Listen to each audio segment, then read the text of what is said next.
किताब ते सिख भी निगलिया गया। लेखक कुलबीर सिंह कौड़ा। भाग 19वां। आवाज़ गुरचंद सिंह ग्रुप वाली। वाहिगुरू जी का खालसा वाहिगुरू जी की फतेह। गांधी ते नेहरू ते इतबार करके सिख अजगर दे मूँह विच चले गए। सिखां ने जिन्हां हिंदू लीडरां ते इतबार करके अपना भविख भारत नाल जोड़िया, उन्हां लीडरां विच सब तो महत्वपूर्ण गांधी ते नेहरू सन। ये दोवें ही ढिडों सिखां नूं नापसंद करते सन। खास तौर ते गांधी बहुत ही कमीनी सोच रखण वाला व्यक्ति सी। वो अपने आप नूं अहिंसा दा पुजारी कहिंदा सी, पर जदों राज सत्ता कांग्रेस दे हत्थ आ गई, उस तो बाद कदी भी उसने अहिंसा दा नां नहीं लिया। सगों जदों भारत दे जहाज कश्मीर ते बमबारी करन गए तां महात्मा गांधी ने पायलटां नूं आशीर्वाद दे के ਤੋਰਿਆ, ਜਦੋਂ कि उस नूं पता सी कि यह जहाज कश्मीर की धरती ते फुੱਲ सुੱਟਣ नहीं चले, अग बनाउण चले हैं। इन्ना पखंडी होर किहड़ा हो सकता है। ये उही गांधी है जिसने जर्मनी वालों इंग्लैंड ते हमला करन वेले चर्चिल नूं सलाह दित्ती सी कि वह हिटलर अगे हथियार सुੱਟ देवे ते खून खराबा ना करे। जर्मनी इंग्लैंड ते कब्जा कर भी लवे तां ना मिलवरतन लहर चला के उस नूं आज़ादी लई मजबूर किया जा सकता है। अंग्रेज उसकी मूर्खता भरी गल ते हसे ते गांधी दे माइक दा बटन कर दिता गया। इसे गांधी ने शहीद भगत सिंह की फांसी नूं अंग्रेज नाल गल करके उम्र कैद विच बदलवाउण दी सलाह नूं मुੱਢੋਂ सुੱਢੋਂ रद्द कर दिता। अखे इसने अहिंसा कीती सी ते मैं अहिंसा करन वाले दा साथ नहीं देना। पर दूजे पासे उस दे आश्रम विच एक बच्चे नूं बड़ी अजीब बीमारी हो गई। बच्चा तड़फी जांदा सी। गांधी ने डॉक्टर नूं बच्चे नूं जहर दा टीका लाउण लई कहा। जदों डॉक्टर ने बच्चे की मौत का पाप लगन की गल गांधी नूं कही तां उसने कहा, पाप झल लवांगा पर इस बच्चे का दुख नहीं झल्लिया जांदा। गांधीवादी गांधी नूं बहुत असूल परस्त कहिंदे नहीं थकदे, पर जिथे लोड़ पैंदी सी गांधी असूल तोड़ भी लैंदा सी। गांधी जी रेलवे का बहुत विरोध करते सन, पर सब तो ज़्यादा सफ़र भी उन्होंने रेल गड्डी विच ही कीता है। जिंदगी का ज़्यादा समा उन्हां गड्डी विच ही गुजारिया। डाक तार दे भी विरोधी सन, पर जिन्ने पत्तर उन्होंने लिखे इन्ने शायद दुनिया विच होर किसी ने नहीं लिखे। एलोपैथी अंग्रेजी दवाइयां दे बहुत विरोध सन ते कुदरती इलाज दे बड़े गुण गान करते सन। पर जिन्नी बार भी बीमार होए अंग्रेज डॉक्टर की दित्ती अंग्रेजी दवाई नाल ही ठीक हो सके। सिखां ने गांधी द्वारा दिते यकीन नूं मन के बहुत गलती की। उसकी किसी गल ते भी यकीन नहीं सी कीता जा सकता। होर तां होर उसकी घरेलू जिंदगी विच भी उसका बनावटीपन साफ दिसदा सी।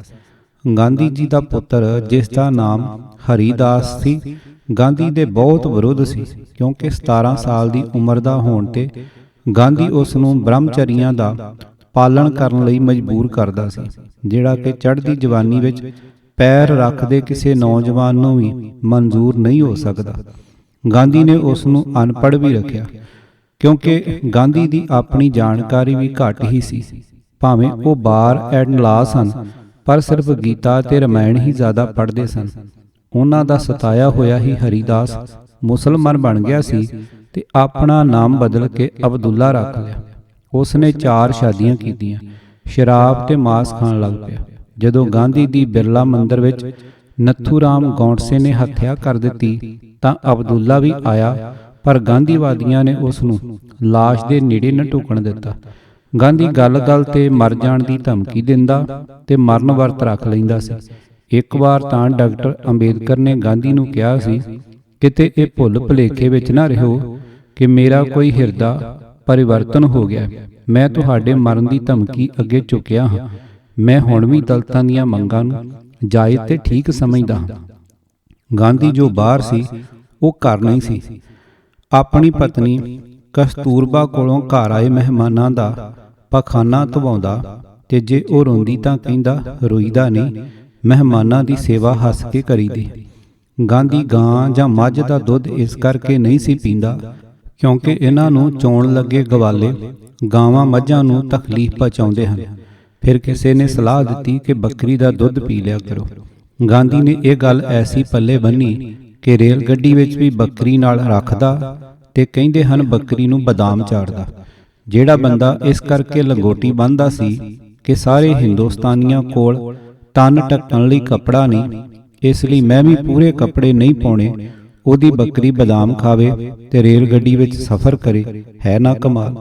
ਗਾਂਧੀ ਗਰੀਬਾਂ ਦਾ ਬਹੁਤ ਹਮਦਰਦ ਸੀ, ਪਰ ਕਦੀ ਉਹ ਰਾਤ ਨੂੰ ਕਿਸੇ ਗਰੀਬ ਦੀ ਝੌਂਪੜੀ ਵਿੱਚ ਨਹੀਂ ਸਨ ਠਹਿਰੇ। ਦਿੱਲੀ ਜਾਂਦੇ ਤਾਂ ਘਣੀ ਸ਼ਿਆਮ ਦਾਸ ਬਿਰਲੇ ਦੇ ਘਰ ਠਹਿਰਦੇ ਤੇ ਹੋਰ ਕਿਸੇ ਸ਼ਹਿਰ ਜਾਂਦੇ ਤਾਂ ਉੱਥੇ ਕਿਸੇ ਅਮੀਰ ਦੇ ਘਰ ਰਹਿੰਦੇ। ਗਾਂਧੀ ਜੀ ਨੂੰ ਪਤਾ ਸੀ ਕਿ ਜੇ ਕਿਸੇ ਝੌਂਪੜੀ ਵਿੱਚ ਠਹਿਰਿਆ ਤਾਂ ਮੱਛਰ ਤੋੜ ਕੇ ਖਾ ਜਾਵੇਗਾ। ਗਾਂਧੀ ਦੀ ਕਿਤਾਬ ਹਿੰਦ ਸਵਰਾਜ 1905 ਵਿੱਚ ਲਿਖੀ ਗਈ ਸੀ। 1943 ਵਿੱਚ ਨਹਿਰੂ ਨੇ ਪੱਤਰ ਲਿਖ ਕੇ ਪੁੱਛਿਆ ਕਿ ਤੁਸੀਂ ਰੇਲ ਵਗੈਰਾ ਦੇ ਹੁਣ ਵੀ ਵਿਰੋਧੀ ਹੋ? ਤਾਂ ਗਾਂਧੀ ਨੇ ਕਿਹਾ, ਮੈਂ ਇੱਕ ਲਫ਼ਜ਼ ਉਸ ਨਾਲ ਸਹਿਮਤ ਹਾਂ।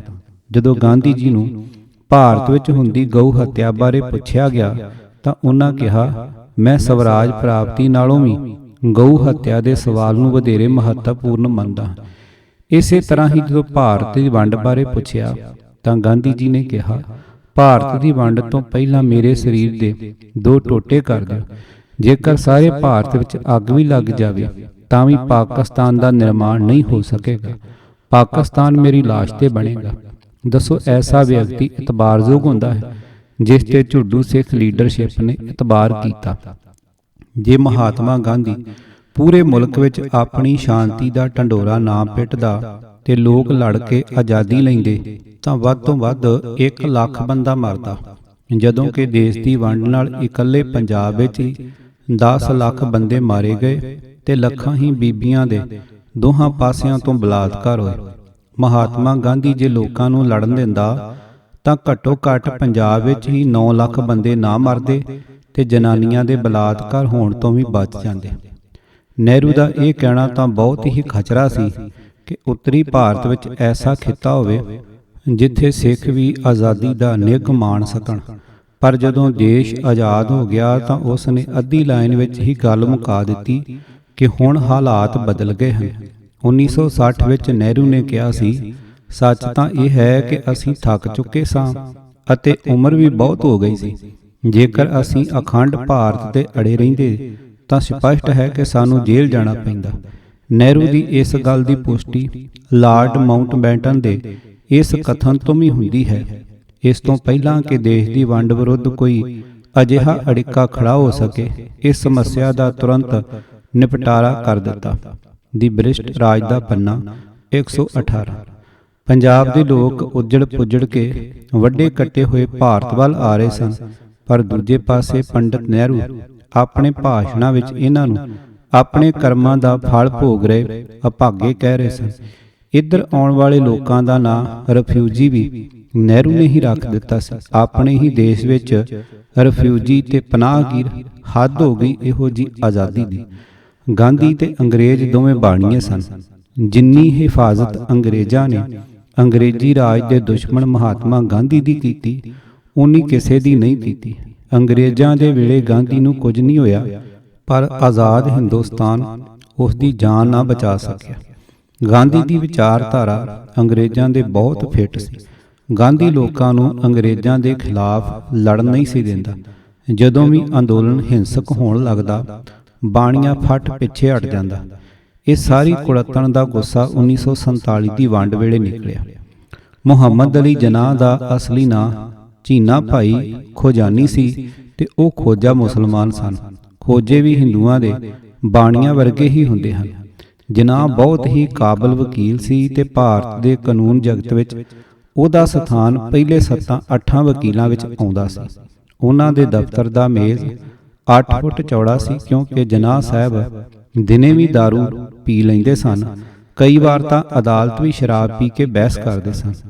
ਜਦੋਂ ਕੋਈ ਸਾਇਲ ਆਪਣਾ ਮੁਕੱਦਮਾ ਲੈ ਕੇ ਆਉਂਦਾ ਤਾਂ ਉਹ ਮੇਜ਼ ਦੇ 8 ਫੁੱਟ ਪਰੇ ਬੈਠਾ ਹੋਣ ਕਰਕੇ ਜਨਾਹ ਸਾਹਿਬ ਦੇ ਮੂੰਹ ਵਿੱਚੋਂ ਨਿਕਲਣ ਵਾਲੀ ਸ਼ਰਾਬ ਦੀ ਬੋ ਨਾ ਪਛਾਣ ਸਕਦਾ।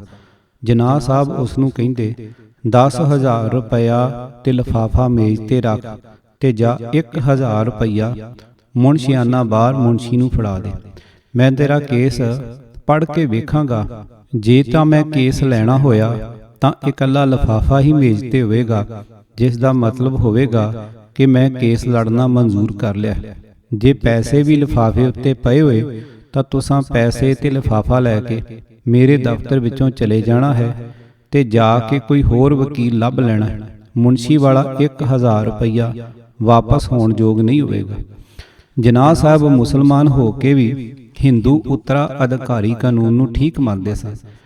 ਕੱਟੜਪੰਥੀ ਮੁਸਲਮਾਨ ਲੀਡਰਾਂ ਨੇ, ਜਿਨ੍ਹਾਂ ਵਿੱਚ ਕਈ ਮੁਲਾਣੇ ਵੀ ਸਨ, ਨੇ ਜਦੋਂ ਉਹਨਾਂ ਦੀ ਲੀਡਰੀ ਤੇ ਇਤਰਾਜ਼ ਕੀਤਾ ਤਾਂ ਉਹਨਾਂ ਦਾ ਨਾਂ ਹਿੰਦੂ ਵਰਗਾ ਹੈ, ਖੜਕਵਾਂ ਮੁਸਲਮਾਨ ਨਾਮ ਨਹੀਂ ਲੱਗਦਾ, ਤਾਂ ਉਹਨਾਂ ਨੇ ਇਹ ਆਲੋਚਨਾ ਵੀ ਖਤਮ ਕਰ ਦਿੱਤੀ ਤੇ ਆਪਣਾ ਖੜਕਵਾਂ ਨਾਂ ਮੁਹੰਮਦ ਅਲੀ ਜਨਾਹ ਰੱਖ ਲਿਆ।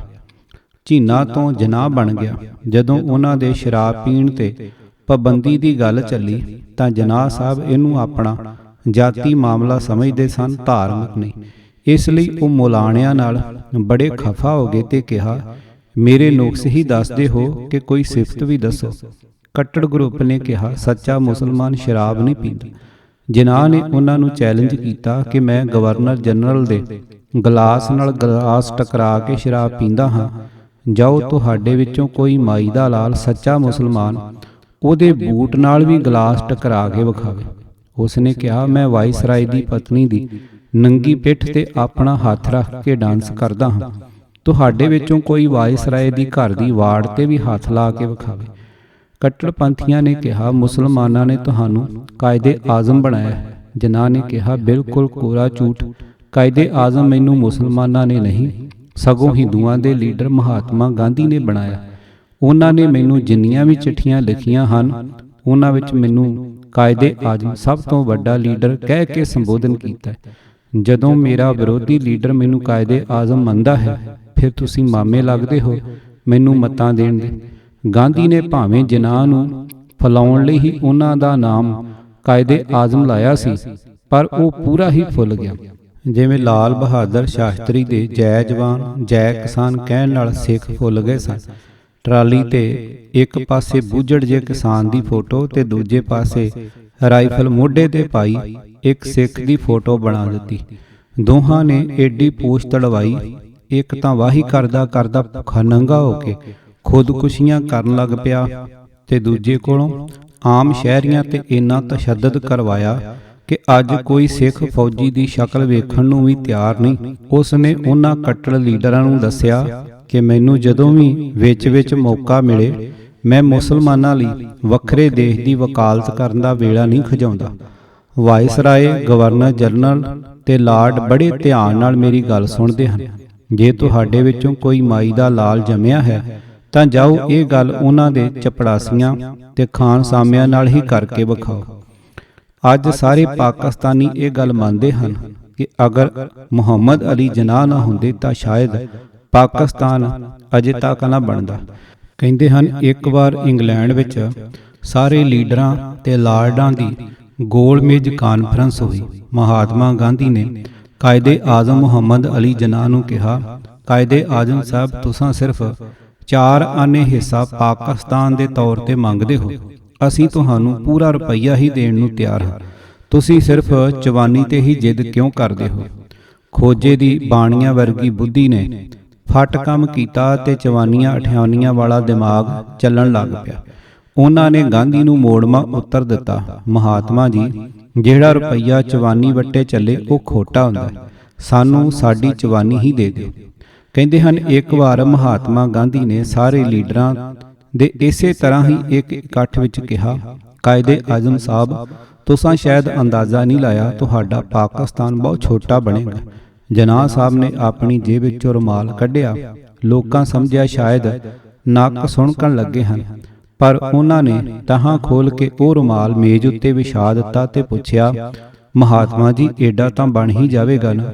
ਗਾਂਧੀ ਨੇ ਕਿਹਾ, ਹਾਂ, ਏਡਾ ਤਾਂ ਬਣ ਹੀ ਜਾਵੇਗਾ, ਬਸ ਸਾਨੂੰ ਏਡਾ ਹੀ ਬੜਾ ਹੈ, ਪਰ ਉਸ ਦਾ ਨਾਮ ਪਾਕਿਸਤਾਨ ਹੋਣਾ ਚਾਹੀਦਾ ਹੈ। ਪਾਕਿਸਤਾਨ ਨਾਮ ਹੀ ਮੁਸਲਮਾਨਾਂ ਨੇ ਨਹੀਂ ਰੱਖਿਆ, ਇਹ ਹਿੰਦੂ ਮਹਾਸ਼ਾ ਪ੍ਰੈਸ ਦਾ ਦਿੱਤਾ ਹੋਇਆ ਨਾਮ ਹੈ, ਜੋ ਮੁਸਲਮਾਨਾਂ ਨੂੰ ਇੰਨਾ ਪਸੰਦ ਆਇਆ ਕਿ ਉਹਨਾਂ ਨੇ ਆਪਣੇ ਬਣਨ ਵਾਲੇ ਦੇਸ਼ ਦਾ ਨਾਮ ਇਹੀ ਰੱਖ ਲਿਆ। ਇਹ ਸਾਰਾ ਕੁਝ ਲਿਖਣ ਦਾ ਮਤਲਬ ਸਿਰਫ ਇਹ ਹੈ ਕਿ ਸਿੱਖ ਲੀਡਰ ਗਾਂਧੀ, ਜਵਾਹਰ ਲਾਲ ਨਹਿਰੂ ਤੇ ਮੁਹੰਮਦ ਅਲੀ ਜਿਨਾਹ ਦੇ ਪਾਏ ਦੇ ਨਹੀਂ ਸਨ। ਉਪਰੋਕਤ ਸਾਰੇ ਲੀਡਰ ਚੋਟੀ ਦੇ ਵਕੀਲ ਸਨ ਤੇ ਵਿਦੇਸ਼ਾਂ ਦੇ ਨਾਮੀ ਸਕੂਲਾਂ ਕਾਲਜਾਂ ਦੇ ਪੜ੍ਹੇ ਹੋਏ ਸਨ।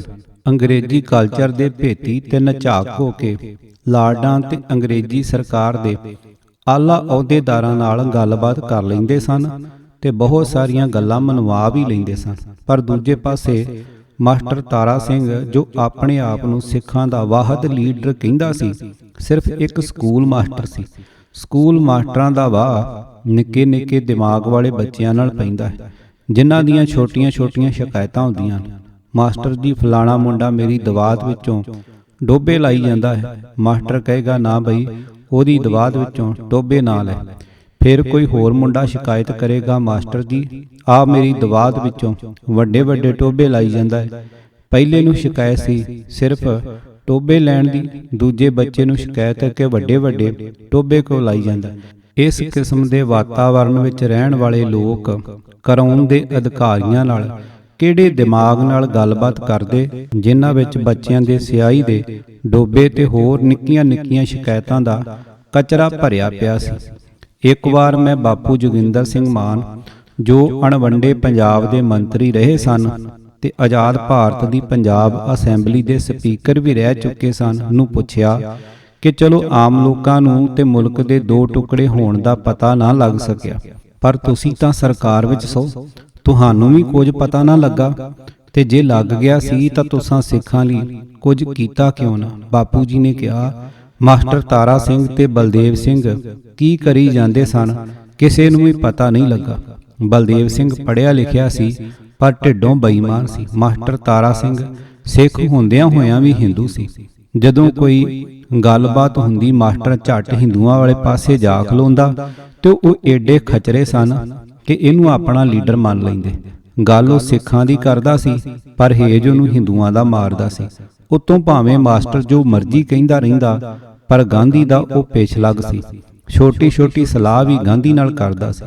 ਕਰਤਾਰ ਸਿੰਘ ਗਿਆਨੀ ਦਾ ਪਿਤਾ ਖੁੱਲ੍ਹੇਆਮ ਕਹਿੰਦਾ ਹੁੰਦਾ ਸੀ, ਮੈਂ ਆਪਣੇ ਪੁੱਤ ਨੂੰ ਨਿਕੰਮਾ ਕਰਕੇ ਘਰੋਂ ਕੱਢਿਆ, ਲੋਕਾਂ ਨੇ ਚੁੱਕ ਕੇ ਲੀਡਰ ਬਣਾ ਲਿਆ।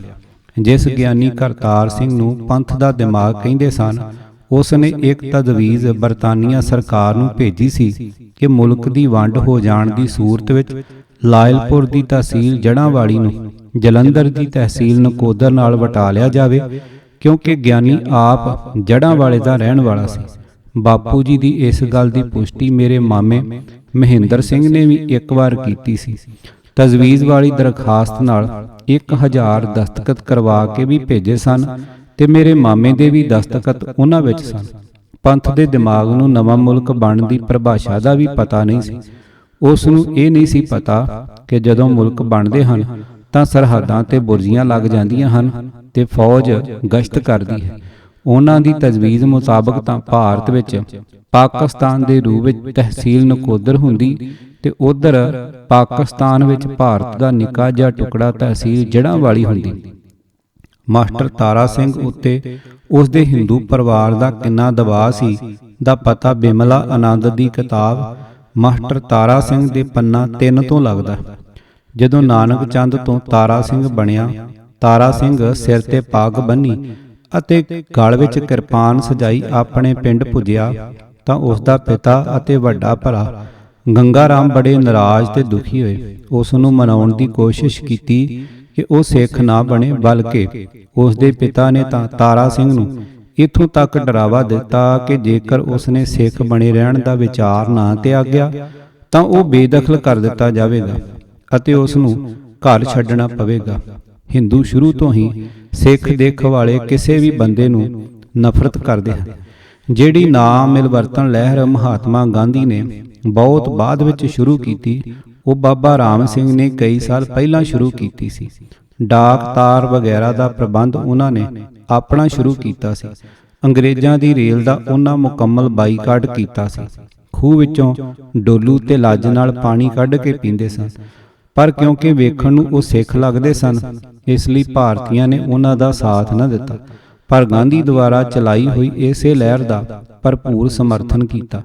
ਭਗਤ ਸਿੰਘ ਵੀ ਇਸੇ ਕਰਕੇ ਹੀ ਹਿੰਦੂ ਵੇਸ ਵਿੱਚ ਰਿਹਾ ਤਾਂ ਕਿ ਭਾਰਤੀ ਲੋਕ ਉਸ ਦੀ ਕੁਰਬਾਨੀ ਨੂੰ ਮੰਨ ਲੈਣ। ਜੇ ਪੰਜਾਬ ਵਿੱਚ ਮਾਸਟਰ ਤਾਰਾ ਸਿੰਘ ਦਾ ਪਿਤਾ ਹਿੰਦੂ ਗੋਪੀ ਚੰਦ ਸਿੱਖ ਬਣਨ ਤੇ ਆਪਣੇ ਪੁੱਤ ਨੂੰ ਬੇਦਖਲ ਕਰਨ ਤੱਕ ਚਲਾ ਗਿਆ ਸੀ, ਤਾਂ ਪੂਰੇ ਭਾਰਤ ਨੂੰ ਸਿੱਖ ਚੰਗਾ ਕਿਉਂ ਲੱਗਦਾ? ਇਹ ਸਭ ਗੱਲਾਂ ਦੇ ਹੁੰਦਿਆਂ ਸੁਣਦਿਆਂ ਵੀ ਹਿੰਦੂ ਲੀਡਰ ਉੱਤੋਂ ਉੱਤੀ ਸਿੱਖਾਂ ਦਾ ਹੇਜ ਕਰਦੇ ਹਨ। ਮਾਸਟਰ ਤਾਰਾ ਸਿੰਘ ਨੇ 29 ਅਗਸਤ 1964 ਨੂੰ ਸੰਦੀਪਣੀ ਆਸ਼ਰਮ ਵਿੱਚ ਵਿਸ਼ਵ ਹਿੰਦੂ ਪਰਿਸ਼ਦ ਦੀ ਬੈਠਕ ਵਿੱਚ ਭਾਸ਼ਣ ਕਰਦਿਆਂ ਕਿਹਾ, ਧਰਮ ਦੀ ਰੱਖਿਆ ਹੀ ਸਾਡਾ ਧਰਮ ਹੈ। ਖਾਲਸਾ ਪੰਥ ਦੀ ਸਾਜਣਾ ਹੀ ਇਸ ਖਾਤਰ ਕੀਤੀ ਗਈ ਸੀ। ਮੈਂ ਕਦੀ ਹਿੰਦੂ ਧਰਮ ਨੂੰ ਤੰਜਾਂਜਲੀ ਨਹੀਂ ਦਿੱਤੀ। ਗੁਰੂ ਗੋਬਿੰਦ ਸਿੰਘ ਜੀ ਨੇ ਵੇਦਾਂ, ਪੁਰਾਣਾਂ ਤੇ ਹੋਰ ਪ੍ਰਾਚੀਨ ਗ੍ਰੰਥਾਂ ਦੇ ਆਧਾਰ ਉੱਤੇ ਢੇਰ ਸਾਰੇ ਗੁਰਮੁਖੀ ਸਾਹਿਤ ਦੀ ਸਿਰਜਣਾ ਕੀਤੀ ਸੀ। ਕਿ ਅਸੀਂ ਇਸ ਪਰੰਪਰਾ ਨੂੰ ਛੱਡ ਦੇਵਾਂਗੇ? ਦਰਅਸਲ ਹਿੰਦੂ ਅਤੇ ਸਿੱਖ ਦੋ ਅੱਡ-ਅੱਡ ਫਿਰਕੇ ਨਹੀਂ ਹਨ। ਲੋਕਾਂ ਦੇ ਨਾਮ ਸਿੱਖਾਂ ਵਾਲੇ ਹੁੰਦਿਆਂ ਹੋਇਆਂ ਵੀ ਉਹਨਾਂ ਦੀਆਂ ਦਾੜੀਆਂ ਕੁਤਰੀਆਂ ਹੁੰਦੀਆਂ ਹਨ, ਜਦੋਂ ਕਿ ਮੋਨੇ ਲੋਕ ਸਿੱਖ ਵੀ ਹੁੰਦੇ ਹਨ ਤੇ ਗੁਰੂ ਘਰ ਦੇ ਸੇਵਕ ਵੀ। ਹਿੰਦੂ ਧਰਮ ਦੀ ਹੋਂਦ ਹੈ ਤਾਂ ਸਿੱਖ ਪੰਥ ਹੈ, ਅਗਰ ਸਿੱਖ ਪੰਥ ਹੈ ਤਾਂ ਹਿੰਦੂ ਧਰਮ ਜੀਵਤ ਹੈ। ਦੋਵੇਂ ਵੱਖ-ਵੱਖ ਭਾਈਚਾਰੇ ਨਹੀਂ, ਸਗੋਂ ਹਕੀਕਤ ਵਿੱਚ ਇੱਕ ਹੀ ਹਨ। ਆਪਸੀ ਵਿਸ਼ਵਾਸ ਦੀ ਕਮੀ ਹੀ ਇੱਕੋ ਇੱਕ ਸਮੱਸਿਆ ਹੈ। ਇਹ ਸਮੱਸਿਆ ਵੀ ਹੱਲ ਹੋਣੀ ਚਾਹੀਦੀ ਹੈ। ਜ਼ਿੰਦਗੀ ਦੇ ਆਖਰੀ ਸਵਾਸਾਂ ਵੇਲੇ ਮੈਂ ਇਹਨਾਂ ਸਮੱਸਿਆਵਾਂ ਨੂੰ ਹੱਲ ਹੋਈਆਂ ਵੇਖਣੀਆਂ ਚਾਹੁੰਦਾ ਹਾਂ। ਹਿੰਦੂ ਨਵ ਜਾਗਰਤੀ ਦੀ ਲਹਿਰ ਬੜੀ ਜ਼ਰੂਰੀ ਹੋ ਗਈ ਹੈ ਅਤੇ ਇਹ ਲਹਿਰ ਹਰ ਹਾਲਤ ਵਿੱਚ ਚੱਲੇਗੀ। ਅਗਰ ਸ੍ਰੀ ਗੁਰੂ ਗੋਲਵਲਕਰ ਜੀ ਅੱਗੇ ਲੱਗ ਕੇ ਤੁਰਦੇ ਹਨ ਤਾਂ ਇਹ ਕੰਮ ਬਹੁਤ ਆਸਾਨ ਹੋ ਜਾਵੇਗਾ। ਇੱਥੇ ਨੋਟ ਕਰਨ ਵਾਲੀ ਗੱਲ ਇਹ ਹੈ ਕਿ ਮਾਸਟਰ ਤਾਰਾ ਸਿੰਘ, ਜੋ ਆਪਣੇ ਆਪ ਨੂੰ ਪੰਥ ਰਤਨ ਅਤੇ ਸਿੱਖਾਂ ਦਾ ਵਾਹਦ ਲੀਡਰ ਕਹਿੰਦਾ ਸੀ, ਇਹ ਗੱਲ ਉਦੋਂ ਕਰ ਰਿਹਾ ਸੀ ਜਦੋਂ ਪੰਜਾਬੀ ਸੂਬੇ ਦਾ ਮੋਰਚਾ ਜ਼ੋਰਾਂ ਵਿੱਚ ਚੱਲ ਰਿਹਾ ਸੀ। ਜੇ ਹਿੰਦੂਆਂ ਨਾਲ ਏਡਾ ਹੀ ਹੇਜ ਸੀ ਤਾਂ ਫਿਰ ਵੱਖਰਾ ਪੰਜਾਬੀ ਸੂਬਾ ਕਾਹਦੇ ਲਈ ਮੰਗਦਾ ਸੀ?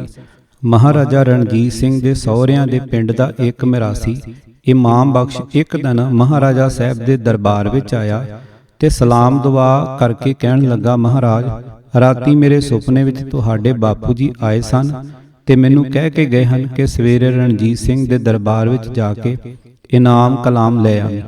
ਮੈਂ ਉਹਨੂੰ ਕਹਿ ਦਿੱਤਾ। ਮਹਾਰਾਜ ਸਾਹਿਬ ਕਹਿਣ ਲੱਗੇ, ਅੱਛਾ, ਰਾਤੀ ਬਾਪੂ ਜੀ ਮੇਰੇ ਸੁਪਨੇ ਵਿੱਚ ਵੀ ਆਏ ਸਨ ਤੇ ਕਹਿ ਕੇ ਗਏ ਹਨ ਕਿ ਜਦੋਂ ਇਮਾਮ ਬਖਸ਼ ਇੱਥੇ ਆਵੇ ਤਾਂ ਮਾਰ-ਮਾਰ ਕਸੁੰਨ ਉਹਦੀਆਂ ਦਾੜਾਂ ਕੱਢ ਦੇਵੇ। ਮਰਾਸੀ ਨੇ ਭੈੜਾ ਜਿਹਾ ਮੂੰਹ ਬਣਾ ਕੇ ਕਿਹਾ, ਬੜਾ ਊਂਤਰਾ ਹੈ ਤੁਹਾਡਾ ਪਿਓ, ਤੁਹਾਨੂੰ ਕੁਝ ਆਂਦਾ ਹੈ ਤੇ ਸਾਨੂੰ ਕੁਝ ਹੋਰ ਹੀ ਦੱਸਦਾ ਹੈ। ਉਹ ਗੱਲ ਤਾਰਾ ਸਿੰਘ ਦੀ ਸੀ।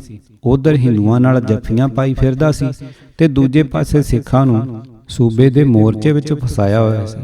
ਗੁਰੂ ਨਾਨਕ ਜੀ ਦੇ ਪੁੱਤਰ ਸ੍ਰੀ ਚੰਦ ਦੀ ਗੱਦੀ ਤੇ ਬਿਰਾਜਮਾਨ ਮੌਜੂਦਾ ਗੱਦੀਦਾਰ ਈਸ਼ਵਰ ਦਾਸ ਸ਼ਾਸਤਰੀ ਦੱਸ ਰਿਹਾ ਸੀ, ਆਖੇ ਮੈਂ ਇੰਗਲੈਂਡ ਗਿਆ ਤੇ ਬੜੀ ਕੋਸ਼ਿਸ਼ ਕਰਨ ਤੇ ਵੀ ਮੈਨੂੰ ਕੋਈ ਅੰਮ੍ਰਿਤਧਾਰੀ ਪਰਿਵਾਰ ਨਹੀਂ ਲੱਭਾ ਜਿਹਦੇ ਘਰੋਂ ਮੈਂ ਰੋਟੀ ਖਾ ਸਕਦਾ। ਲਾਗੇ ਬੈਠੇ ਇੱਕ ਸੱਜਣ ਨੇ ਕਿਹਾ, ਸੁਆਮੀ ਜੀ, ਤੁਹਾਡਾ ਅੰਮ੍ਰਿਤਧਾਰੀ ਸਿੰਘਾਂ ਨਾਲ ਕੀ ਸੰਬੰਧ? ਤੁਹਾਡਾ ਸ੍ਰੀ ਚੰਦ ਤੇ ਸਿੱਖ ਵੀ ਨਹੀਂ ਸੀ ਤੇ ਨਾ ਹੀ ਤੁਸੀਂ ਹੋ, ਫਿਰ ਤੁਸੀਂ ਅੰਮ੍ਰਿਤਧਾਰੀ ਪਰਿਵਾਰ ਕਿਉਂ ਲੱਭਦੇ ਫਿਰਦੇ ਸੋ? ਕਿਸੇ ਵੀ ਹਿੰਦੂ ਦੇ ਘਰੋਂ ਰੋਟੀ ਖਾ ਲੈਂਦੇ। ਸਿੱਖ ਧਰਮ ਨੇ ਬ੍ਰਾਹਮਣੀ ਘੁਸਪੈਠ ਨੂੰ ਇੰਨਾ ਸਵੀਕਾਰ ਲਿਆ ਹੈ ਕਿ ਇਹਨਾਂ ਨੂੰ ਭਲੇ ਬੁਰੇ ਦੀ ਪਛਾਣ ਵੀ ਭੁੱਲ ਚੁੱਕੀ ਹੈ। ਮਹਾਤਮਾ ਸੰਤੋਖ ਦਾਸ ਤੇ ਪ੍ਰੀਤਮ ਦਾਸ ਨੇ ਦਰਬਾਰ ਸਾਹਿਬ ਅੰਮ੍ਰਿਤਸਰ ਦੇ ਸਰੋਵਰ ਵਾਸਤੇ ਹੰਸਲੀ ਬਣਾਈ ਸੀ, ਜਿਸ ਰਾਹੀਂ ਜਲ ਸਰੋਵਰ ਵਿੱਚ ਪੈਂਦਾ ਸੀ। ਹੰਸਲੀ ਉੱਪਰੋਂ ਖੁੱਲੀ ਹੋਣ ਕਰਕੇ ਲੋਕ ਟੱਟੀ ਪਿਸ਼ਾਬ ਵੀ ਉਸੇ ਵਿੱਚ ਹੀ ਚਲੇ ਜਾਂਦੇ ਸਨ। ਵੈਸੇ ਵੀ ਖੁੱਲੇ ਪਾਣੀ ਵਿੱਚ ਜਾਨਵਰ ਨਹਾਉਂਦੇ ਪਿਸ਼ਾਬ ਤੇ ਗੁਹਾ ਕਰ ਦਿੰਦੇ ਹਨ। ਕੁੱਤੇ ਵੀ ਖੁੱਲੇ ਪਾਣੀ ਵਿੱਚ ਨਹਾਉਂਦੇ ਰਹਿੰਦੇ ਹਨ। ਸਿੱਖ ਬੜੀ ਸ਼ਰਧਾ ਨਾਲ ਸਰੋਵਰ 'ਚ ਚਰਨਾਮਤ ਲੈਂਦੇ ਤੇ ਇਸ਼ਨਾਨ ਕਰਦੇ ਹਨ। ਇਸ ਲਈ ਇਸ ਜਲ ਦੀ ਪਵਿੱਤਰਤਾ ਨੂੰ ਮੁੱਖ ਰੱਖ ਕੇ ਅੰਮ੍ਰਿਤਸਰ ਦੇ ਡਿਪਟੀ ਕਮਿਸ਼ਨਰ ਨੇ ਟਿਊਬਵੈੱਲ ਲਗਵਾ ਕੇ ਉਸ ਦਾ ਪਾਣੀ ਸਰੋਵਰ ਵਿੱਚ ਪਾ ਦਿੱਤਾ ਤੇ ਹੰਸਲੀ ਬੰਦ ਕਰ ਦਿੱਤੀ। ਪਰ ਸਿੱਖਾਂ ਨੇ ਉਸ ਅੰਗਰੇਜ਼ ਅਫਸਰ ਦੀ ਸ਼ਲਾਘਾ ਕਰਨ ਦੀ ਥਾਂ ਅਸਮਾਨ ਸਿਰ ਤੇ ਚੁੱਕ ਲਿਆ। ਅਖੀਰ ਉਹਨੇ ਟਿਊਬਵੈੱਲ ਬੰਦ ਕਰ ਦਿੱਤਾ ਤੇ ਹੰਸਲੀ ਮੁੜ ਚਾਲੂ ਕਰਵਾ ਦਿੱਤੀ। ਚਾਹੀਦਾ ਤਾਂ ਇਹ ਸੀ ਕਿ ਜਦੋਂ ਸਿੱਖਾਂ ਨੂੰ ਪਤਾ ਲੱਗ ਗਿਆ ਸੀ ਕਿ ਗੁਰੂਆਂ ਦੇ ਜਿਹੜੇ ਪੁੱਤਰਾਂ ਨੂੰ ਗੱਦੀ ਨਹੀਂ ਸੀ ਮਿਲੀ, ਉਹਨਾਂ ਨੂੰ ਤਿਆਗ ਦਿੰਦੇ। ਪਰ ਇੱਥੇ ਤਾਂ ਬਰਾਬਰ ਸਭ ਦੀ ਪੂਜਾ ਹੋ ਰਹੀ ਹੈ। ਬੜਭਾਗੀਏ, ਧੀਰ ਮੱਲੀਏ, ਸ੍ਰੀ ਚੰਦੀਏ, ਇਹ ਸਭ ਭੁੱਲਣਯੋਗ ਸਨ। ਪਰ ਉਹਨਾਂ ਦੇ ਡੇਰਿਆਂ ਤੇ ਵੀ ਸਿੱਖ ਉੱਦਾਂ ਹੀ ਜਾਂਦੇ ਹਨ ਜਿਵੇਂ ਦਰਬਾਰ ਸਾਹਿਬ ਜਾਈਦਾ, ਜਿੱਥੇ ਲਾਇਕ ਨਲਾਇਕ ਦਾ ਕੋਈ ਫਰਕ ਹੀ ਨਹੀਂ। ਉਹ ਧਰਮ ਹੋਰ ਕਿੰਨਾ ਕੁ ਚੱਲਣਾ ਸੀ। ਤੇ ਇਹ ਹੋਇਆ ਸਭ ਕੁਝ ਬ੍ਰਾਹਮਣ ਦੇ ਚੱਕਰਵਿਊਹ ਵਿੱਚ ਫਸ ਕੇ ਹੀ ਹੈ। ਇਹ ਗੁਰੂਆਂ ਦੇ ਬਾਗੀ ਮੁੰਡੇ ਸਰਕਾਰ ਲਈ ਬੜੇ ਫਾਇਦੇਮੰਦ ਸਨ, ਪਰ ਸਿੱਖੀ ਲਈ ਖਤਰਨਾਕ। ਹਰ ਗੁਰੂ ਦੇ ਇਤਿਹਾਸ ਨੂੰ ਹਿੰਦੂ ਅਵਤਾਰਾਂ ਦੇ ਇਤਿਹਾਸ ਨਾਲ ਜੋੜਿਆ ਗਿਆ। ਕ੍ਰਿਸ਼ਨ ਜੀ ਨੂੰ ਮਾਰਨ ਲਈ ਪੂਤਨਾ ਨੇ ਥਣਾ ਨੂੰ ਜ਼ਹਿਰ ਲਾਇਆ। ਉਹੀ ਡਰਾਮਾ ਬ੍ਰਾਹਮਣ ਨੇ ਗੁਰੂ ਹਰਗੋਬਿੰਦ ਸਾਹਿਬ ਨੂੰ ਮਾਰਨ ਦਾ ਰਚ ਸੁੱਟਿਆ। ਜੋ ਤਰੀਕਾ ਕ੍ਰਿਸ਼ਨ ਦਾ ਗੋਪੀਆਂ ਦੇ ਘੜੇ ਤੋੜਨ ਦਾ ਸੀ, ਉਹੀ ਡਰਾਮਾ ਸੰਜੀਦਾ ਤੇ ਦੂਰ ਅੰਦੇਸ਼ ਗੁਰੂ ਗੋਬਿੰਦ ਸਿੰਘ ਜੀ ਨਾਲ ਜੋੜ ਦਿੱਤਾ। ਆਖਿਰ ਜਦੋਂ ਗੁਰੂ ਜੀ ਪਾਣੀ ਲੈਣ ਗਈਆਂ ਔਰਤਾਂ ਦੇ ਘੜੇ ਤੀਰ ਮਾਰ ਕੇ ਤੋੜ ਦਿੰਦੇ ਸਨ ਤਾਂ ਉਹਨਾਂ ਦੀ ਸ਼ਿਕਾਇਤ ਤੇ ਮਾਤਾ ਜੀ ਉਹਨਾਂ ਨੂੰ ਘੜਿਆਂ ਵੱਟੇ ਗਾਗਰਾਂ ਲੈ ਦਿੰਦੇ। ਇੱਕ ਛੋਟਾ ਬੱਚਾ ਜਿਸ ਦੀ ਉਮਰ 6-7 ਸਾਲ ਦੀ ਹੋਵੇਗੀ, ਜੇ ਉਹ ਤੀਰ ਮਾਰ ਕੇ ਘੜਾ ਤੋੜ ਦਿੰਦੇ ਸਨ ਤਾਂ ਕਈ ਜਨਾਨੀਆਂ ਕਾਣੀਆਂ ਵੀ ਜ਼ਰੂਰ ਹੋਈਆਂ ਹੋਣਗੀਆਂ। ਪਹਿਲੀ ਗੱਲ ਤਾਂ ਏਡੇ ਛੋਟੇ ਬੱਚੇ ਕੋਲੋਂ ਘੜਾ ਹੀ ਟੁੱਟ ਨਹੀਂ ਸਕਦਾ। ਇਸ ਤਰ੍ਹਾਂ ਦੀਆਂ ਮਨ ਘੜਤ ਕਹਾਣੀਆਂ ਸਤਿਗੁਰਾਂ ਦੀ ਸ਼ੋਭਾ ਨੂੰ ਘੱਟ ਹੀ ਕਰਦੀਆਂ ਹਨ, ਵਧਾਉਂਦੀਆਂ ਨਹੀਂ। ਮਹਾਰਾਜਾ ਰਣਜੀਤ ਸਿੰਘ ਦੇ ਰਾਜ ਵਿੱਚ ਹੀ ਸਿੱਖ ਸਮਝੌਤਾਵਾਦੀ ਹੋ ਚੁੱਕੇ ਸਨ ਤੇ ਸਿੱਖੀ ਦੇ ਅਸੂਲਾਂ ਨਾਲ ਵੀ ਸਮਝੌਤਾ ਕਰ ਲੈਂਦੇ ਸਨ। ਜਦੋਂ ਮਹੰਤਾਂ ਨੇ ਦਰਬਾਰ ਸਾਹਿਬ ਕੜਾਹ ਪ੍ਰਸ਼ਾਦ ਕਰਵਾਉਣਗੇ ਦਲਿਤਾਂ ਨੂੰ ਅਕਾਲ ਤਖਤ ਤੇ ਨਾ ਜਾਣ ਦਿੱਤਾ ਤਾਂ ਇਹ ਮਾਮਲਾ ਗੁਰੂ ਗ੍ਰੰਥ ਸਾਹਿਬ ਦਾ ਵਾਕ ਲੈ ਕੇ ਨਜਿੱਠਿਆ ਗਿਆ। ਜਿਵੇਂ ਅਕਾਲੀ ਦਲ ਦੇ ਪ੍ਰਧਾਨ ਹਰਚੰਦ ਸਿੰਘ ਲੌਂਗੋਵਾਲ ਦਾ ਭਾਰਤ ਦੇ ਪ੍ਰਧਾਨ ਮੰਤਰੀ ਨਾਲ ਸਮਝੌਤਾ ਕਰਨ ਨੂੰ ਜੀ ਕਰਦਾ ਸੀ, ਪਰ ਪਾਰਟੀ ਨਹੀਂ ਸੀ ਮੰਨਦੀ, ਤਾਂ ਉਹਨੇ ਵੀ ਇਹੀ ਚਤਰ ਚਲਾਕੀ ਕੀਤੀ ਸੀ ਤੇ ਵਾਕ ਲੈ ਕੇ ਦਿੱਲੀ ਭੱਜ ਗਿਆ ਸੀ ਤੇ ਜਾ ਕੇ ਸਮਝੌਤਾ ਕਰ ਆਇਆ ਸੀ। ਹਾਲਾਂਕਿ ਉਸ ਵਾਕ ਦਾ ਇਸ ਤਰ੍ਹਾਂ ਦਾ ਕੋਈ ਵੀ ਮਤਲਬ ਨਹੀਂ ਸੀ ਬਣਦਾ। ਅਕਾਲ ਤਖਤ ਸਾਹਿਬ ਤੇ ਜਦੋਂ ਵਾਕ ਲਿਆ ਗਿਆ ਤਾਂ ਵਾਕ ਦੀ ਪਹਿਲੀ ਪੰਕਤੀ ਹੀ ਨੇ ਗੁਣਿਆਂ ਨੂੰ ਆਪ ਬਖਸ਼ ਲੈ ਪਾਈ, ਸਤਿਗੁਰ ਕੀ ਸੇਵਾ ਲਾ। ਵੇਖਿਆ ਜਾਵੇ ਤਾਂ ਨਿਗਾਉਣੇ ਕੌਣ ਸਨ? ਉਹ ਦਲਿਤ ਜਿਹੜੇ ਪ੍ਰਸਾਦ ਕਰਵਾਉਣ ਆਏ ਸਨ ਕਿ ਉਹਨਾਂ ਨੂੰ ਰੋਕਣ ਵਾਲੇ ਮਹੰਤ? ਮੰਨ ਲਓ ਜੇ ਇਹ ਸ਼ਲੋਕ ਨਾ ਆਉਂਦਾ ਤਾਂ ਫਿਰ ਕੀ ਗੁਰੂ ਘਰ ਵਿੱਚੋਂ ਬਰਾਬਰੀ ਦਾ ਅਸੂਲ ਖਤਮ ਹੋ ਜਾਂਦਾ? ਕਿ ਫਿਰ ਦਲਿਤ ਲੋਕ ਅੰਮ੍ਰਿਤ ਨਾ ਛਕ ਸਕਦੇ? ਕਿ ਵਾਕ ਨੂੰ ਆਧਾਰ ਬਣਾ ਕੇ ਸਿੱਖ ਸਮਝੌਤਾ ਕਰਕੇ ਅਸੂਲ ਛੱਡ ਦਿੰਦੇ? ਜੱਲਿਆਂਵਾਲੇ ਬਾਗ ਵਿੱਚ ਗੋਲੀ ਚਲਾ ਕੇ ਹਜ਼ਾਰਾਂ ਹੀ ਬੇਦੋਸ਼ੇ ਲੋਕਾਂ ਨੂੰ ਸ਼ਹੀਦ ਕਰਨ ਵਾਲੇ ਉਡਵਾਇਰ ਨੂੰ, ਜਿਸ ਨੂੰ ਬਾਅਦ ਵਿੱਚ ਇੰਗਲੈਂਡ ਜਾ ਕੇ ਸ਼ਹੀਦ ਊਧਮ ਸਿੰਘ ਨੇ ਮਾਰਿਆ ਸੀ, ਇੱਕ ਖਾਨਦਾਨੀ ਸਿੱਖ ਅਰੂੜ ਸਿੰਘ ਜੋ ਉਸ ਵੇਲੇ ਦਰਬਾਰ ਸਾਹਿਬ ਸਮੂਹ ਦਾ ਸਰਬਰਾਹ ਸੀ, ਨੇ ਉਡਵਾਇਰ ਨੂੰ ਬੇਨਤੀ ਕੀਤੀ ਕਿ ਤੁਸੀਂ ਸਿੱਖ ਸੱਜ ਜਾਓ। ਉਸ ਨੇ ਕਿਹਾ, ਮੈਂ ਤਾਂ ਮੋਨਾ ਹਾਂ ਤੇ ਵਾਲ ਰੱਖਣ ਦਾ ਮੇਰਾ ਕੋਈ ਇਰਾਦਾ ਨਹੀਂ।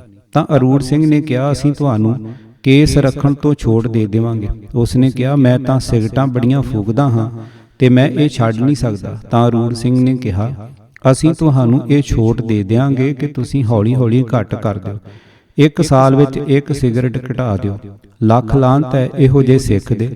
ਗੁਰੂ ਦਾ ਤਾਂ ਘੋੜਾ ਤੰਬਾਕੂ ਦੀ ਗੰਦੀ ਬੋ ਕਰਕੇ ਖੇਤ ਵਿੱਚ ਨਹੀਂ ਸੀ ਵੜਿਆ ਤੇ ਇੱਧਰ ਇੱਕ ਤੰਬਾਕੂ ਫੂਕਣ ਵਾਲੇ ਨੂੰ ਸਿੱਖ ਬਣ ਲਈ ਪ੍ਰੇਰਿਆ ਜਾ ਰਿਹਾ ਤੇ ਉਹ ਵੀ ਤੰਬਾਕੂ ਪੀਂਦੇ ਰਹਿਣ ਦੀ ਛੋਟ ਦੇ ਕੇ।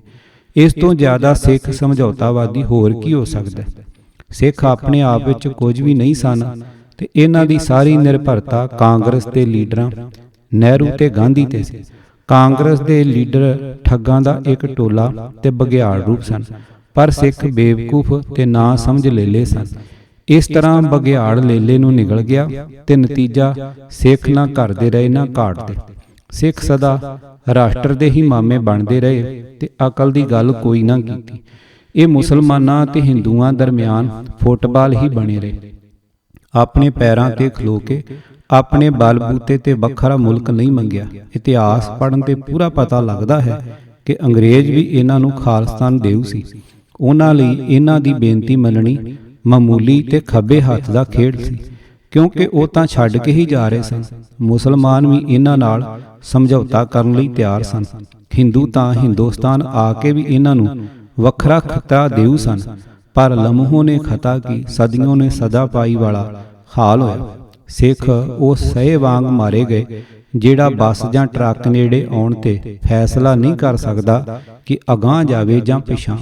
ਜਿਹੜੇ ਲੋਕ ਕਹਿੰਦੇ ਹਨ ਕਿ ਅੰਗਰੇਜ਼ ਸਿੱਖਾਂ ਦੀ ਵੱਖਰੇ ਦੇਸ਼ ਵਾਲੀ ਮੰਗ ਨਹੀਂ ਸਨ ਮੰਨਦੇ, ਉਹ ਬਿਲਕੁਲ ਝੂਠ ਬੋਲਦੇ ਹਨ। ਅੰਗਰੇਜ਼ ਭਾਰਤ ਨੂੰ ਬਿਨਾਂ ਸ਼ਰਤ ਛੱਡ ਕੇ ਜਾ ਰਿਹਾ ਸੀ। ਉਹਨਾਂ ਨੇ ਪਾਕਿਸਤਾਨੀ ਤੇ ਭਾਰਤੀ ਲੀਡਰਾਂ ਅੱਗੇ ਸਿਰਫ ਇਹ ਸ਼ਰਤ ਰੱਖੀ ਸੀ ਕਿ ਜਿਹੜੇ ਅੰਗਰੇਜ਼ ਭਾਰਤ ਵਿੱਚ ਨੌਕਰੀ ਤੋਂ ਸੇਵਾ ਮੁਕਤ ਹੋ ਚੁੱਕੇ ਹਨ ਤੇ ਹੁਣ ਜਦੋਂ ਦੋਵੇਂ ਮੁਲਕ ਆਜ਼ਾਦ ਹੋਣਗੇ ਉਹਨਾਂ ਦੀ ਪੈਨਸ਼ਨ ਤੇ ਹੋਰ ਭੱਤੇ ਵਗੈਰਾ ਇੰਗਲੈਂਡ ਭੇਜਣੇ ਪੈਣਗੇ। ਇਹ ਗੱਲ ਨਵੇਂ ਬਣਨ ਵਾਲੇ ਦੋਹਾਂ ਦੇਸ਼ਾਂ ਦੇ ਲੀਡਰਾਂ ਨੇ ਹੀ ਮੰਨ ਲਈ ਸੀ। ਇਸ ਗੱਲ ਤੋਂ ਇਲਾਵਾ ਉਹਨਾਂ ਦਾ ਹੋਰ ਕੋਈ ਮੁਕਾਬਲਾ ਹੀ ਨਹੀਂ ਸੀ।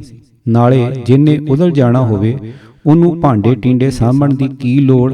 ਕਹਾਵਤ ਵਾਂਗ ਉਹ ਨਿਸ਼ਚਿਤ ਤਰੀਕ ਤੋਂ ਵੀ 1 ਸਾਲ ਪਹਿਲਾਂ ਦੇਸ਼ ਛੱਡ ਕੇ ਚਲੇ ਗਏ। ਤੀਜਾ ਦੇਸ਼ ਹੋਰ ਹੋਂਦ ਵਿੱਚ ਆ ਜਾਂਦਾ ਤਾਂ ਉਹ ਉਸ ਨਾਲ ਵੀ ਉਹੀ ਸ਼ਰਤ ਰੱਖਦੇ ਤੇ 2 ਦੇਸ਼ਾਂ ਦੀ ਬਜਾਏ ਰਾਜ ਭਾਗ 3 ਦੇਸ਼ਾਂ ਨੂੰ ਸੌਂਪ ਦਿੰਦੇ। ਭਲਾ ਸਦਾ ਲਈ ਮੁਲਕ ਛੱਡ ਕੇ ਜਾਣ ਵਾਲੇ ਅੰਗਰੇਜ਼ ਨੂੰ 2 ਦੀ ਥਾਂ 3 ਮੁਲਕ ਬਣਾਉਣ ਵਿੱਚ ਕੀ ਦਿੱਕਤ ਸੀ। ਅੰਗਰੇਜ਼ਾਂ ਦੀ ਗੱਲ ਤਾਂ ਛੱਡੋ, ਆਜ਼ਾਦ ਭਾਰਤ ਦੀ ਹਿੰਦੂ ਸਰਕਾਰ ਵੀ ਸਿੱਖਾਂ ਨੂੰ ਖਾਲਿਸਤਾਨ ਦੇ ਰਹੀ ਸੀ, ਪਰ ਹਿੰਦੂ ਮੂਲ ਦੇ ਮਾਸਟਰ ਤਾਰਾ ਸਿੰਘ ਭਾਰਤ ਦੇ ਹਿੰਦੂਆਂ ਨਾਲ ਹੀ ਰਹਿਣਾ ਚਾਹੁੰਦੇ ਸਨ। ਜਦੋਂ ਆਪਣਾ ਪੈਸਾ ਖੋਟਾ ਹੋਵੇ ਫਿਰ ਬਾਣੀਏ ਨੂੰ ਕਾਹਦਾ ਦੋਸ਼ ਦੇਣਾ ਹੋਇਆ। ਉਦੋਂ ਤਾਂ ਛਿੱਤਰ ਨਾਲ ਸਿਆਹ ਮਾਰਨ ਵਾਲੀ ਗੱਲ ਸੀ, ਪਰ ਹੁਣ ਵਾਹਗਾ ਬਾਰਡਰ ਤੋਂ ਲੈ ਕੇ ਅੰਬਾਲਾ ਤੱਕ ਜੀਟੀ ਰੋਡ ਤੇ ਨਾਲ ਘੱਟ ਤੋਂ ਘੱਟ 30 ਦੇ ਲਗਭਗ CRPF ਇੰਡੋ ਤਿੱਬਤੀਅਨ ਬਾਰਡਰ ਪੁਲਿਸ ਤੇ ਫੌਜ ਦੀਆਂ ਛਾਉਣੀਆਂ ਹਨ ਤੇ ਪੰਜਾਬ ਦੇ ਹਰ ਜ਼ਿਲ੍ਹੇ ਵਿੱਚ 2-2 3-3 ਛਾਉਣੀਆਂ ਹਨ। ਸਾਰੀ ਦੁਨੀਆ ਨੂੰ ਪਤਾ ਹੈ ਕਿ ਬੰਗਲਾਦੇਸ਼ ਕਿੰਨੀਆਂ ਜਾਨਾਂ ਜਾਣ ਤੋਂ ਬਾਅਦ ਬੰਗਲਾਦੇਸ਼ ਬਣਿਆ ਸੀ। ਇਜ਼ਰਾਈਲ ਤੇ ਫਲਸਤੀਨ ਵਿੱਚ ਅਜੇ ਵੀ ਜੰਗ ਜਾਰੀ।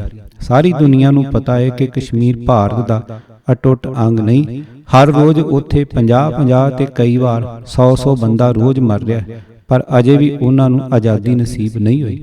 ਫਿਰ ਵੱਖਰੇ ਦੇਸ਼ ਲਈ ਕਿਹੜੇ ਸਿੱਖ ਨੇ ਲੜਨਾ ਹੈ ਜਿਸ ਦੀ ਜਵਾਨੀ ਕਰਵਾ ਚੌਥ ਦਾ ਵਰਤ ਰੱਖਦੀ ਹੈ। ਸ਼ਹਿਰਾਂ ਵਿੱਚ 80% ਸਿੰਘਣੀਆਂ ਹਿੰਦੂ ਔਰਤਾਂ ਵਾਂਗ ਕਰਵਾ ਚੌਥ ਦਾ ਵਰਤ ਰੱਖਦੀਆਂ ਹਨ ਤੇ ਪਿੰਡਾਂ ਦੀਆਂ ਔਰਤਾਂ ਜੇ ਵਰਤ ਨਹੀਂ ਰੱਖਦੀਆਂ ਤਾਂ ਸਾਧਾਂ ਦੇ ਡੇਰਿਆਂ ਤੇ ਧੱਕੇ ਖਾਂਦੀਆਂ ਫਿਰਦੀਆਂ ਹਨ।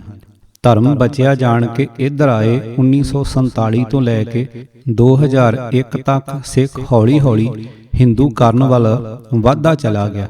ਅੱਜ ਉਹ ਹਿੰਦੂ ਕਰਨ ਵੱਲ ਇੰਨਾ ਵੱਧ ਗਿਆ ਹੈ ਕਿ ਹਰ ਅਕਾਲੀ ਲੀਡਰ ਵੋਟਾਂ ਵੇਲੇ ਮੰਦਰਾਂ ਵਿੱਚ ਜਾਂਦਾ ਹੈ, ਢੱਲ ਖੜਕਾਉਂਦਾ ਹੈ, ਹਰ ਹਰ ਮਹਾਂਦੇਵ ਦੇ ਨਾਅਰੇ ਲਾਉਂਦਾ ਹੈ ਤੇ ਹਿੰਦੂਆਂ ਨੂੰ ਯਕੀਨ ਦਿਵਾਉਂਦਾ ਹੈ ਕਿ ਮੈਂ ਏਕਤਾ ਤੇ ਅਖੰਡਤਾ ਦਾ ਮੁੱਦਈ ਹਾਂ। ਮਜਬੂਰ ਨੂੰ ਉਸ ਨੂੰ ਚੋਣ ਲੜਨ ਤੋਂ ਪਹਿਲਾਂ ਹੀ ਸਹੁੰ ਚੁੱਕਣੀ ਪੈਂਦੀ ਹੈ ਕਿ ਮੈਂ ਸੱਚਾ ਭਾਰਤੀ ਹਾਂ। ਪਰ ਜਦੋਂ ਆਜ਼ਾਦ ਮੁਲਕਾਂ ਦੇ ਸਿੱਖਾਂ ਕੋਲ ਕਟੋਰਾ ਫੜ ਕੇ ਜਾਂਦੇ ਹਨ ਤਾਂ ਉਹਨਾਂ ਸਾਹਮਣੇ ਸਿੱਖ ਹਿੱਤਾਂ ਲਈ ਜੱਦੋ-ਜਹਿਦ ਦੀ ਗੱਲ ਕਰਦੇ ਹਨ। ਪੰਜਾਬੀ ਬੋਲੀ ਵਾਂਗ ਨਾ ਮੇਰਾ ਧਰਮ ਰਿਹਾ ਨਾ ਘੁੱਗ ਕੇ ਵਸੀ ਘਰ ਤੇਰੇ ਵਾਲੀ ਗੱਲ ਹੈ ਕਿ ਅੱਜ ਸਿੱਖ ਸਮਝਦੇ ਹਨ ਕਿ ਹਿੰਦੁਸਤਾਨ ਵਿੱਚ ਉਹਨਾਂ ਦਾ ਧਰਮ ਮਹਿਫੂਜ਼ ਹੈ। ਜਿੰਨਾ ਖਤਰਾ ਅੱਜ ਭਾਰਤ ਵਿੱਚ ਸਿੱਖ ਧਰਮ ਨੂੰ ਹੈ, ਉਨਾ ਖਤਰਾ ਸ਼ਾਇਦ ਜੇ ਇਹ 1947 ਵਿੱਚ ਪਾਕਿਸਤਾਨ ਨਾਲ ਰਲ ਜਾਂਦੇ ਤਾਂ ਨਾ ਹੁੰਦਾ। ਜੇ ਕੋਈ ਸਿਰਫਿਰਾ ਸਿੱਖ ਇਹ ਆਖੇ ਕਿ ਪਾਕਿਸਤਾਨ ਵਿੱਚ ਵੀ ਖਤਰਾ ਸੀ ਤਾਂ ਉਸ ਦਾ ਉੱਤਰ ਇਹ ਹੈ ਕਿ ਕੀ ਇਹ ਖਤਰਾ ਹੁਣ ਇੱਥੇ ਹਿੰਦੁਸਤਾਨ ਵਿੱਚ ਨਹੀਂ? ਜੇ ਖਤਰਾ ਉੱਥੇ ਵੀ ਸੀ ਇੱਥੇ ਵੀ ਸੀ ਤਾਂ ਫਿਰ ਇਹ ਦੋਵੇਂ ਮੁਲਕ ਸਿੱਖ ਲਈ ਇੱਕੋ ਜਿਹੇ ਸਨ। ਜੇ ਇਹ ਗੱਲ ਸਹੀ ਸੀ ਤਾਂ ਫਿਰ ਅਰਬਾਂ ਖਰਬਾਂ ਦੇ ਜੰਮੇ ਹੋਏ ਕਾਰੋਬਾਰ ਨੂੰ ਛੱਡ ਕੇ ਇੱਧਰ ਆਉਣ ਦੀ ਕੀ ਲੋੜ ਸੀ? ਵੱਧ ਤੋਂ ਵੱਧ ਮੁਸਲਮਾਨ ਇਹੀ ਕਰਦੇ ਜੋ ਦਿੱਲੀ, ਕਾਨਪੁਰ, ਬੋਕਾਰੋ ਤੇ ਹੋਰ ਥਾਵਾਂ ਤੇ ਹੋਇਆ। ਵੱਧ ਤੋਂ ਵੱਧ ਇਹੀ ਹੁੰਦਾ ਕਿ ਮੁਸਲਮਾਨਾਂ ਦੀ ਪਾਕਿਸਤਾਨੀ ਫੌਜ ਦਰਬਾਰ ਸਾਹਿਬ ਤੇ ਹਮਲਾ ਕਰ ਦਿੰਦੀ ਤੇ ਕੀ ਹੁਣ ਹਿੰਦੁਸਤਾਨ ਦੀ ਫੌਜ ਨੇ ਅਕਾਲ ਤਖਤ ਨਹੀਂ ਢਾਇਆ? ਦਰਬਾਰ ਸਾਹਿਬ ਦੇ ਅੰਦਰ ਪਾਕਿਸਤਾਨੀ ਫੌਜੀ ਸਿੱਖ ਬੀਬੀਆਂ ਦੀ ਪੱਤ ਲੁੱਟ ਲੈਂਦੇ ਤੇ ਕੀ ਹੁਣ ਹਿੰਦੁਸਤਾਨ ਦੇ ਫੌਜੀਆਂ ਨੇ ਨਹੀਂ ਲੁੱਟੀ? ਨੌਜਵਾਨਾਂ ਨੂੰ ਤੇ ਬੇਕਸੂਰ ਲੋਕਾਂ ਨੂੰ ਗੋਲੀਆਂ ਮਾਰ-ਮਾਰ ਕੇ ਨਹੀਂ ਮਾਰਿਆ? ਵੇਖਦੇ ਹੀ ਗੋਲੀ ਮਾਰ ਦਿਓ ਦਾ ਹੁਕਮ ਹੋ ਜਾਂਦਾ, ਹੁਣ ਨਹੀਂ ਹੋਇਆ। ਮੁਸਲਮਾਨ ਵੱਧ ਤੋਂ ਵੱਧ ਮੱਸੇ ਰੰਗੜ ਵਾਂਗ ਕਰਦੇ, ਪਰ ਹੁਣ ਕੁਝ ਘਾਟ ਹੈ। ਭਾਰਤੀ ਫੌਜੀਆਂ ਨੇ ਪਵਿੱਤਰ ਸਰੋਵਰ ਵਿੱਚ ਕੱਛੀਆਂ ਨਹੀਂ ਧੋਤੀਆਂ, ਸਰੋਵਰ ਦੀਆਂ ਮੱਛੀਆਂ ਭੁੰਨ ਕੇ ਨਹੀਂ ਖਾਧੀਆਂ। ਭਾਰਤ ਵਿੱਚ ਕੀ ਨਹੀਂ ਹੋਇਆ? ਵੱਧ ਤੋਂ ਵੱਧ ਪਾਕਿਸਤਾਨ ਵਿੱਚ ਇਹ ਹੋ ਜਾਂਦਾ। ਭਾਰਤ ਵਿੱਚ ਚਾਂਦਨੀ ਚੌਂਕ ਗੁਰਦੁਆਰੇ ਨੂੰ ਪਹਿਲਾਂ ਅੱਗ ਲਾਈ ਗਈ, ਵੱਧ ਤੋਂ ਵੱਧ ਪਾਕਿਸਤਾਨੀ ਵੀ ਇਹੀ ਕਰ ਲੈਂਦੇ। ਪਾਕਿਸਤਾਨ ਵਿੱਚ ਰਹਿੰਦਿਆਂ ਸਿੱਖਾਂ ਦੀ ਦਾੜੀ ਮੁੰਨੀ ਜਾਣ ਦਾ ਖਤਰਾ ਸੀ ਕਿ ਇੱਥੇ ਨਹੀਂ ਮੁੰਨੀਆਂ ਗਈਆਂ। ਫਿਰ ਫਰਕ ਕੀ ਪਿਆ? ਉਹ ਕਿਹੜਾ ਧਰਮ ਸੀ ਜਿਹਨੂੰ ਬਚਾਉਣ ਦੇ ਮਾਰੇ ਸਿੱਖ ਪਾਕਿਸਤਾਨ ਵਿੱਚੋਂ ਭੱਜੇ ਆਏ ਸਨ? ਕੋਈ ਪਰਸਨਲ ਲਾ ਤੁਹਾਡਾ ਨਹੀਂ। ਵਿਆਹ ਹੋਇਆ ਮੇਰੇ ਬਾਬਲਾ, ਜਿੱਦਾਂ ਮਰਜ਼ੀ ਢੋਲਕੀਆਂ ਨੂੰ ਕੁੱਟ-ਕੁੱਟ ਕੇ ਗਾਈ ਜਾਓ, ਕਾਨੂੰਨ ਦੀ ਨਜ਼ਰ ਵਿੱਚ ਇਹਦੀ ਧੇਲੇ ਜਿੰਨੀ ਭੁਗਤ ਨਹੀਂ। ਅਖੀਰ ਤੁਹਾਨੂੰ ਹਿੰਦੂ ਮੈਰਿਜ ਐਕਟ ਥੱਲੇ ਹੀ ਫਾਰਮ ਭਰਨਾ ਪੈਂਦਾ। ਰਾਜ ਕਰੇਗਾ ਖਾਲਸਾ, ਆਕੀ ਰਹੇ ਨਾ ਕੋਏ ਦਾ। ਅੱਖਾਂ ਮੀਟ ਕੇ ਉੱਚੀ ਉੱਚੀ ਦੋਹਾ ਪੜਨ ਵਾਲਿਓ, ਯੂਪੀ ਦਾ ਰਿਕਸ਼ਾ ਵਾਹੁਣ ਵਾਲਾ ਭਈਆ ਤੁਹਾਨੂੰ ਰਗਾਂ ਤੋਂ ਫੜਨ ਤਾਈ ਜਾਂਦਾ। ਜਣਾ ਖਣਾ ਤੋਂ ਹੱਥੋਂ ਬਾਗੀ ਹੈ, ਦੱਸੋ ਬਾਗੀ ਕੌਣ? ਰਾਸ਼ਟਰੀ ਸਿੱਖ ਸੰਗਤ ਦੇ ਬੁਰਕੇ ਥੱਲੇ ਕੱਟੜ ਹਿੰਦੂ ਜਮਾਤ, ਰਾਸ਼ਟਰੀ ਸਵੈਮ ਸੇਵਕ ਸੰਘ, ਜੋ 22 ਧਾਰ ਦੇ ਹਿੰਦੂ ਰਾਜਿਆਂ ਹਰੀ ਚੰਦ ਹੰਡੂਰੇ ਹੋਰਾਂ ਦੀ ਔਲਾਦ ਹੈ, ਤੁਹਾਡੇ ਗੁਰਦੁਆਰਿਆਂ ਤੇ ਕਬਜ਼ਾ ਕਰੀ ਜਾਂਦੇ ਹਨ। ਤੁਹਾਨੂੰ ਖਤਮ ਕਰਨ ਲਈ ਅਗਲੇ ਪੈਸਾ ਪਾਣੀ ਦੀ ਤਰ੍ਹਾਂ ਵਹਾ ਰਹੇ ਹਨ, ਸਾਧਾਂ ਕੋਲੋਂ ਖਰਮਸਤੀਆਂ ਕਰਵਾ ਰਹੇ ਹਨ। ਅੰਮ੍ਰਿਤਸਰ ਤੋਂ ਚੱਲਣ ਵਾਲੀ ਗੱਡੀ ਅੰਬਾਲੇ, ਸੋਨੀਪਤ, ਕਰਨਾਲ ਵਗੈਰਾ ਵੱਡੇ ਵੱਡੇ ਜੰਕਸ਼ਨਾਂ ਤੇ ਤਾਂ ਨਹੀਂ ਰੁਕਦੀ, ਪਰ ਰਾਧਾ ਸੁਆਮੀਆਂ ਦੇ ਡੇਰੇ ਬਿਆਸ ਰੋਕੇ ਜਾਂਦੀ। ਅਜੇ ਵੀ ਤੁਹਾਨੂੰ ਸਮਝ ਨਹੀਂ ਲੱਗਦੀ ਕਿ ਇਹ ਰੱਸੇ ਪੈੜੇ ਕਿਹਦੇ ਲਈ ਵੱਟੇ ਜਾ ਰਹੇ ਹਨ। ਤੁਹਾਡਾ ਕੁਝ ਸਾਧ ਖਰੀਦ ਕੇ ਉਹਨਾਂ ਨੇ ਹੋਰ ਹੀ ਆਰੇ ਲਾ ਦਿੱਤੇ ਹਨ। ਇੱਕ ਨਾਨਕਸਰੀਏ ਸਾਧ ਨੇ ਪੂਰੀ ਗੱਡੀ ਸਰਕਾਰ ਕੋਲੋਂ ਕਿਰਾਏ ਤੇ ਲੈ ਕੇ ਉਸ ਵਿੱਚ ਅਖੰਡ ਪਾਠ ਰਖਵਾ ਕੇ ਕਲਕੱਤੇ ਵੱਲ ਨੂੰ ਚਾਲੇ ਪਾ ਦਿੱਤੇ। ਉੱਥੋਂ ਦੇ ਲੋਕਾਂ ਨੇ ਗੱਡੀ ਵਿੱਚ ਬੈਠੇ ਕਈ ਸਿੱਖਾਂ ਦੇ ਵੱਟੇ ਮਾਰ ਮਾਰ ਕੇ ਖਵਾਨੇ ਸੇਕ ਦਿੱਤੇ ਤੇ ਗੁਰੂ ਮਹਾਰਾਜ ਦੀ ਵੀ ਬੇਅਦਬੀ ਕੀਤੀ। ਅਜੇ ਉਹ ਸਾਧ ਕਹਿੰਦਾ ਸੀ ਕਿ ਸਮੁੰਦਰੀ ਜਹਾਜ਼ ਤੇ ਹਵਾਈ ਜਹਾਜ਼ ਵੀ ਕਿਰਾਏ ਤੇ ਲੈ ਕੇ ਮੈਂ ਇਦਾਂ ਹੀ ਸੰਗਤਾਂ ਨੂੰ ਸੈਰ ਕਰਵਾਉਣੀ ਹੈ, ਕਿਉਂਕਿ ਗੱਡੀ ਦੀ ਇੱਕ ਸੀਟ 500 ਰੁਪਏ ਦੀ ਬੁੱਕ ਹੁੰਦੀ ਹੈ ਤੇ ਅੱਗੋਂ ਉਹੀ ਟਿਕਟ ਸਿੱਖ ਸੰਗਤਾਂ ਨੂੰ 1500 ਦੀ ਵੇਚੀ ਜਾਂਦੀ ਹੈ। ਜੇ ਇਸ ਤਰ੍ਹਾਂ ਕਰਕੇ ਮੁਨਾਫਾ ਕਮਾਉਣ ਦਾ ਏਡਾ ਹੀ ਸ਼ੌਂਕ ਹੈ ਤਾਂ ਟਰੈਵਲਿੰਗ ਏਜੰਸੀ ਕਿਉਂ ਨਹੀਂ ਖੋਲ੍ਹ ਲੈਂਦਾ? ਅੱਗੇ ਹਜੂਰ ਸਾਹਿਬ ਵਿੱਚ ਕਿਹੜੀ ਅਰਦਾਸ ਹੁੰਦੀ ਹੈ ਲੋਕਾਂ ਨੂੰ ਪਤਾ ਨਹੀਂ ਸੀ, ਪਰ ਹੁਣ ਟੀਵੀ ਚੈਨਲਾਂ ਦੇ ਯੁੱਗ ਵਿੱਚ ਲੋਕ ਰੋਜ਼ ਸੁਣਦੇ ਹਨ। ਗੰਗਾ ਜੀ, ਗੋਦਾਵਰੀ ਜੀ, ਜਮਨਾ ਜੀ ਦਾ ਧਿਆਨ ਧਰ ਕੇ ਬੋਲੋ ਜੀ ਵਾਹਿਗੁਰੂ ਜੀ, ਤਾਂ ਲੋਕਾਂ ਨੂੰ ਪਤਾ ਲੱਗ ਗਿਆ ਕਿ ਸਿੱਖ ਵੀ ਹਿੰਦੂ ਨਾਲ ਰਲਗੱਡ ਹੈ। ਉੱਥੇ ਗੁਰਦੁਆਰਿਆਂ ਵਿੱਚ ਵੀ ਟੱਲੀਆਂ ਵੱਜਦੀਆਂ ਹਨ ਤੇ ਉਹ ਸਭ ਕੁਝ ਹੁੰਦਾ ਹੈ ਜੋ ਹਿੰਦੂ ਮੰਦਰਾਂ ਵਿੱਚ ਹੁੰਦਾ। ਗੁਰੂ ਨਾਨਕ ਦਾ ਚਲਾਇਆ ਹੋਇਆ ਪੰਥ ਅੱਜ ਉੱਥੇ ਹੀ ਹੈ ਜਿੱਥੋਂ ਤੁਰਿਆ ਸੀ। ਮਨਾਂ ਵਿੱਚ ਜੰਜੂ ਪੈ ਚੁੱਕੇ ਹਨ, ਤਨਾਂ ਨੂੰ ਵੀ ਪੈ ਜਾਣਗੇ।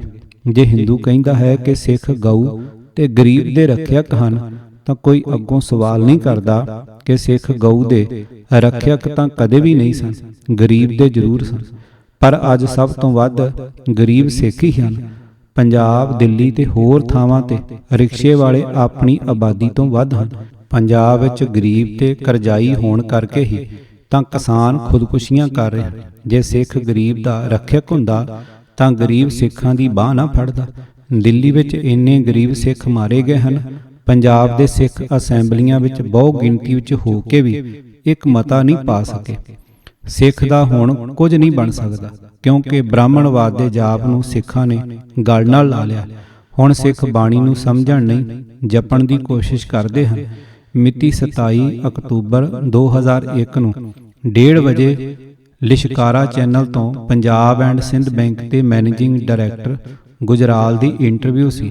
ਉਸ ਵਿੱਚ ਗੁਜਰਾਲ ਦੇ ਅੱਗੇ ਮੇਜ਼ ਤੇ ਗੁਰੂ ਨਾਨਕ ਦੀ ਮੂਰਤੀ ਵਿਖਾਈ ਗਈ ਹੈ। ਸ਼ਰਮ ਆਉਣੀ ਚਾਹੀਦੀ ਹੈ ਇਹੋ ਜਿਹੇ ਸਿੱਖ ਨੂੰ ਜਿਹੜਾ ਟੀਵੀ ਵਾਲਿਆਂ ਨੂੰ ਇਹ ਨਹੀਂ ਕਹਿ ਸਕਿਆ ਕਿ ਮੂਰਤੀ ਸਾਹਮਣੇ ਰੱਖ ਕੇ ਮੈਂ ਇੰਟਰਵਿਊ ਨਹੀਂ ਦੇਣੀ। ਸਿੱਖ ਦਾ ਹੁਣ ਬਚਾਅ ਕਿੱਥੇ ਹੈ? ਕਿਤਾਬ ਤੇ ਸਿੱਖ ਵੀ ਨਿਕਲਿਆ ਗਿਆ। ਲੇਖਕ ਕੁਲਬੀਰ ਸਿੰਘ ਕੌੜਾ, ਭਾਗ 19ਵਾਂ, ਆਵਾਜ਼ ਗੁਰਜੰਟ ਸਿੰਘ ਰੂਪੋਵਾਲੀ। ਪੂਰੀ ਕਿਤਾਬ ਸੁਣਨ ਵਾਸਤੇ YouTube channel Gurjant Singh Rupowali subscribe ਕਰੋ। ਵਾਹਿਗੁਰੂ ਜੀ ਕਾ ਖਾਲਸਾ, ਵਾਹਿਗੁਰੂ ਜੀ ਕੀ ਫਤਿਹ।